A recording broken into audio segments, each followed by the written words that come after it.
Now for questions over here on the right, Gabe. How do you sum this one up, Trevor, giving it a go, going out there on guts, and obviously coming up well short as a team in this one? Yeah, when I was cleared to play, there was never a thought in my mind that I wouldn't go out there.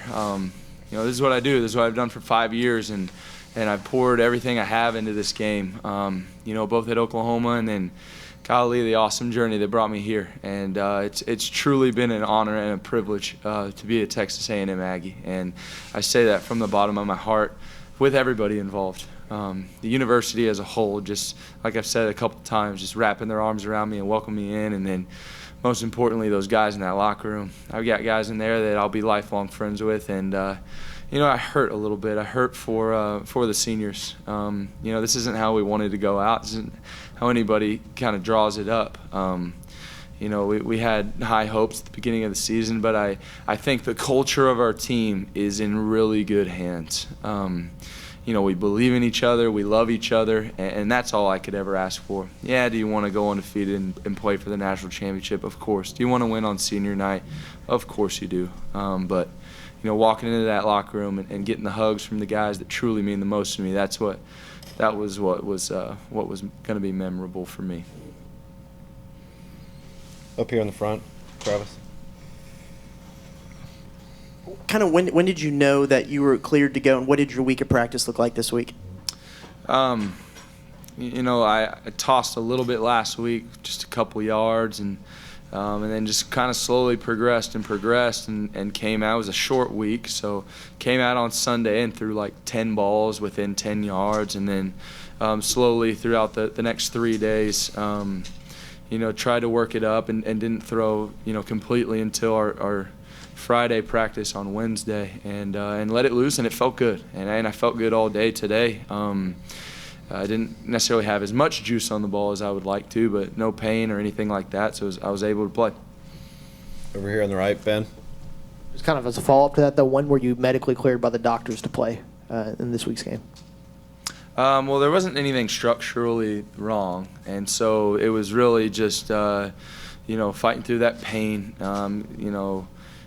seeing if the swelling gone down, things like that, and it was – I was cleared early on in the week, but it wasn't, until later on in the week where we figured out that I could sling it around and actually play. Over here on the right, Gabe. 2-score loss. I got to get you to break down the end of the first half right there. How big a blow was that to lose that fumble right before first half?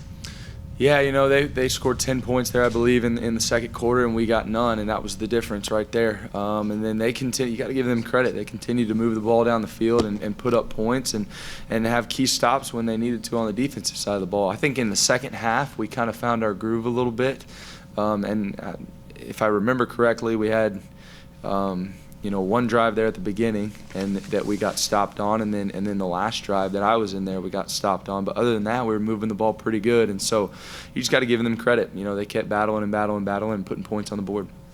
Going into the back, Daryl. Trevor, going into this game, we talked about the fact that I don't think anybody had scored more than 2 touchdowns against LSU, and you guys put 39 points on the board. You would think if you'd have said that earlier in the week, you'd say, well, I think we're going to win this game. Yeah, absolutely. I think, like I said, we had a big-time second half on the offensive side of the ball and played really well. And, I think we had a good plan coming in, and we missed a few things early on that may have cost us in the end. But, again, you just got to give LSU credit. Their running back played phenomenally. He just wouldn't go down today. And, they came out with a big win. Up here in the front, Travis. Was there any more cognizant effort to avoid taking big hits because of your injuries, or in the zone read, were they giving you the look to hand it off most of the time? They were giving the look to hand it off. They didn't crash their ends all day, but we did obviously have a little emphasis on, if you in traffic get down. We didn't have too many of those type of situations, though. They were handoff reads. Over here on the right, Ben. Trevor, how frustrating has this month been for y'all, starting out, number 4 in the CFP and then, losing 3 of 4? I mean, when you take all of that into consideration, I mean, what's your feeling like right now? Yeah, we came out, we're 6-0, and like you said, we were number 4 in the polls at one point, and then here we are 2.5 weeks, 3 weeks later, and and we're unranked and stuff, and so that is disappointing. But I don't think it's a lack of effort. I don't think it's a lack of character. I don't think it's a lack of anything. We played some really good teams that came up with good wins. I wish I could point the finger at what kind of went wrong and why we lost those games, but the fact of the matter is we just didn't play as well as we needed to the back end of the season, the back stretch. Daryl, you'll be the last one. Trevor, you got over a month now to get ready for a bowl game. Just kind of where do you think this team will be at when you guys play that bowl game here in a little bit? I mean, is this something that you guys can put behind you and figure out what went wrong and be a different A&M team later on? I don't think we're going to be a different A&M team. We're the same team that we were 3-4 weeks ago when we were number 4 in the country. Same guys, everything like that. I think we will have some motivation. I know I will. I know all the seniors will. It'll be our last game, and we want to go out, with a win. But all the other guys will be motivated as well. I think we're going to, have a little time off here over the weekend for Thanksgiving and spend some time with family, and then come back and hit it hard like we have been all year. And I'm excited to get back to work with this group for one last go at it. All right, thanks, Trevor.